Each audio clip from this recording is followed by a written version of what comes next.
Hello, my friends, and welcome back to Movie Deputy Reviews. You probably think I fell off the face of the earth because I didn't quite get everything done that I was hoping to. I just got back from vacation. I was out of the country, and now I'm back. And so I had a lot of different experiences. My husband and I went on a lot of different adventures, and I am back. My goal was originally to record in advance a bunch of the old Star Wars movies and have those up for when I was gone, but I did not manage my time the greatest, no excuses. And so that was that. I just got home night before last, and I'm still just trying to play catch up, trying to play jet lag a little bit. So I apologize that the one I'm coming back on is an evening review. But of course, I wanted to bring this to you. You probably, of course, know the new ones in the theaters. I have done something really weird. I have not seen a movie in like 10 days. Yeah, seriously. It was so bad. And so I haven't seen a movie in the theater in like 10 days. I did actually just watch this on Disney Plus last night. And I was like, wait a minute. The Devil Wears Prada is now a Disney movie. So does that make Miranda the Disney villain? And question, which one of the girls, is it Andy or is it, now I can't think of her name, the one that played by Emily Blunt, which one of those are they the Disney princesses? Are they Anastasia and Drusilla, or was one of them Cinderella? Guess we're just going to have to wait and find out. I'm asking so many questions because I'm going to openly admit to you, I have never seen this movie before last night. I've seen bits and pieces of it on TV, bits and pieces of it at friends' house. I mean, I got the gist of the movie, but I didn't sit down and review it and take my notes or anything like that until last night. Yes, I know how bad that is and how bad that sounds. But admittedly, I was just as like, I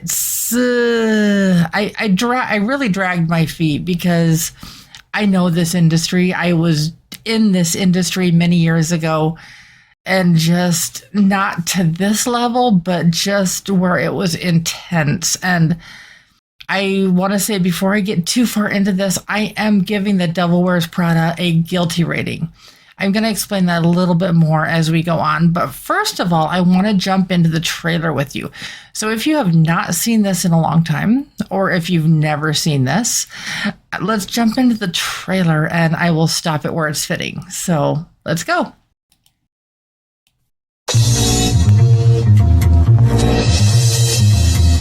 Miranda Priestley is the editor-in-chief of Runway. So you don't read Runway? No, not to mention a legend. And before today, you'd never heard of me? No. You work a year for her and you can get a job at any magazine you want. You have no style or sense of fashion? No. That wasn't a question. You got a job at a fashion magazine? What was it, a phone interview? Who is that sad little person? Are we doing a before and after piece I don't know about? I just have to stick it out for 1 year. The story almost makes you feel like you're watching Princess Diaries because you're seeing the rags to riches type transformation of Anne Hathaway in this. And and when I see Meryl Streep, I know a lot of people immediately jump to the whole like Mamma Mia thing. I think of the 101 Dalmatians, and then I think of that Ricky and the one where she's a singer with her daughter. And those are the ones that really kind of come to mind for me first when it comes to Meryl Streep movies. But yeah, this one, it's not one of the first ones that comes to mind. And I had to wonder as I was watching this, it's like, is the Runway magazine in the movie, is that supposed to be Vogue? Is it supposed to be Cosmo? I mean, which one is this supposed to be filling?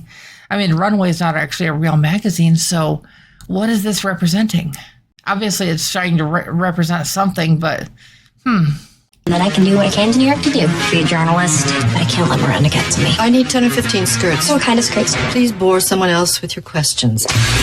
Never ask Miranda anything. You run errands. Hello? Where are my eggs? Hello? Lingerie. Boogie boards. A million girls would kill for this job. I thought, take a chance. Hire the smart fat girl. She hates me, Nigel. There's a way that you can help me. No. Please, I'm desperate. I know. It's tragic. Will that fit me? A little Crisco and some fishing line, and we're in business. I'm still the same person. Better clothes. I like the old clothes.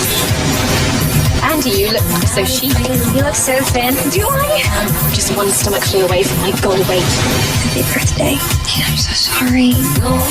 My personal life is hanging by a thread. That's what happens when you start doing well at work. Let me know when your whole life goes up in smoke. It means it's time for a promotion. Do you know why I hired you? I see a great deal of myself in you. People think that success just happens to you. It doesn't. Want this life? The decision's yours.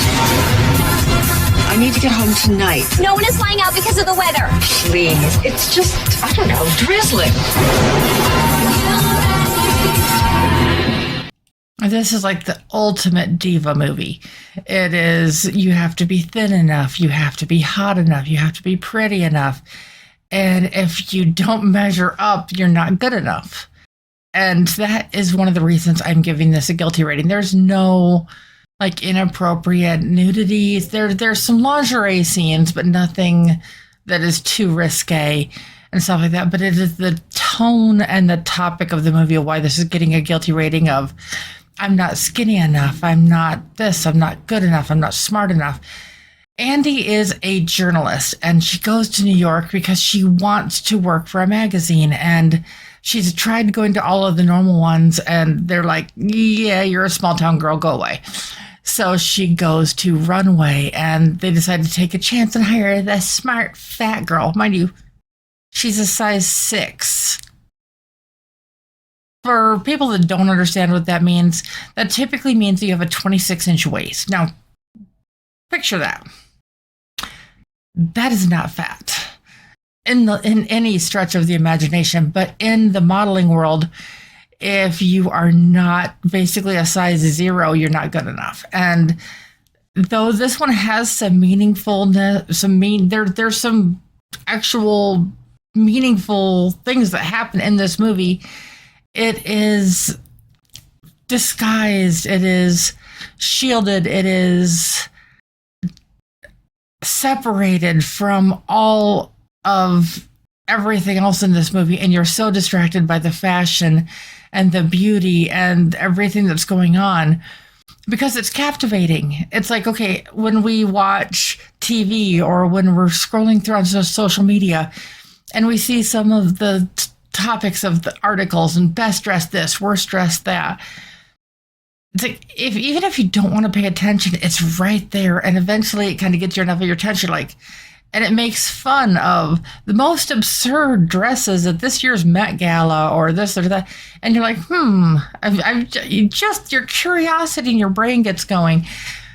And this really addresses a lot of the weird drama with fashion and things like that, and like what works and what doesn't, and how fashion really sets the tone of a lot of industries out there for entertainment, for other things.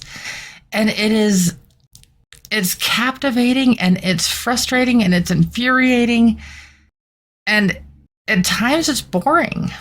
I mean, do I look the part? Do I look like I'm not going to spend 2 hours on my hair and makeup every day before I'm sitting down here in front of the microphone talking to you about movies. Do I fit the Hollywood mold? Absolutely not. But I'm really good at pissing Hollywood off. So that usually tells me I'm doing something right. So if this is one that you have been wanting to see for a long time, then I would definitely recommend it if you're curious about the new one. If you are not into fashion, if you are not into that industry, if you are not into this type of story, I honestly wouldn't recommend it. But at the same time, staying true to the deputy scale, this is one of those things where my personal opinion and the deputy opinion they're a bit different. I did give The Devil Wears Prada a 6.25 out of 10 on the deputy scale. That may surprise a few of you. For me personally, I would probably put it in the mid 4s to upper 5s. I mean, it was just like, It so reinforces all of these negative stereotypes for women that you have to be this and you have to be that and you have to do this and you have to do that. And if you don't fit all these categories, you're not good enough. And I don't subscribe to that because I think what's in here and what's in here matters. Obviously, we're going to go to our eyes are automatically going to go to certain things that we like. There's certain things that each of us like, and our eyes are going to go towards that. But what's in here and what's in here really matter. And if you're on our podcast where you're not watching the video over here on our YouTube channel, I am pointing at the heart and the head. And so that I think that really matters for something. And at the end of the day, there's a point of that in this movie, but you have to get through all the fluff to get to there. So is it worth it? I don't know. If you are into fashion, if you are captivated by Hollywood and all of this stuff, I highly recommend this to you then. But if you are not, if you are an average Joe, average Jane, however you want to look at that, and you are not captivated by this, then you're probably not going to be. This may end up a 4 for you on something like that, where it's watchable but forgettable, or some people it's not even that. But I hope that this will help either way. I know there's some people that this is their all-time favorite movie, and I can kind of see that after watching it. But at the same time, I can see a lot of people just going, meh, with it in that category. So as always, this has been an adventure. I will have the new one up for you soon, along with some other movies that I am kind of behind the bar on. That's what I get for traveling. And again, my apologies for not getting everything pre-recorded ahead of time. But I will be back again soon. And of course, you have the movie Deputy back. And by the way, this is going to be not me, but I mean, this behind me is going to be changing soon. So you're going to want to keep an eye out for that. If you're curious what I'm talking about, come on over here and check out our YouTube channel. So as always, I will be back soon. It's an adventure and I always have fun with you guys. So till later, guys. Bye.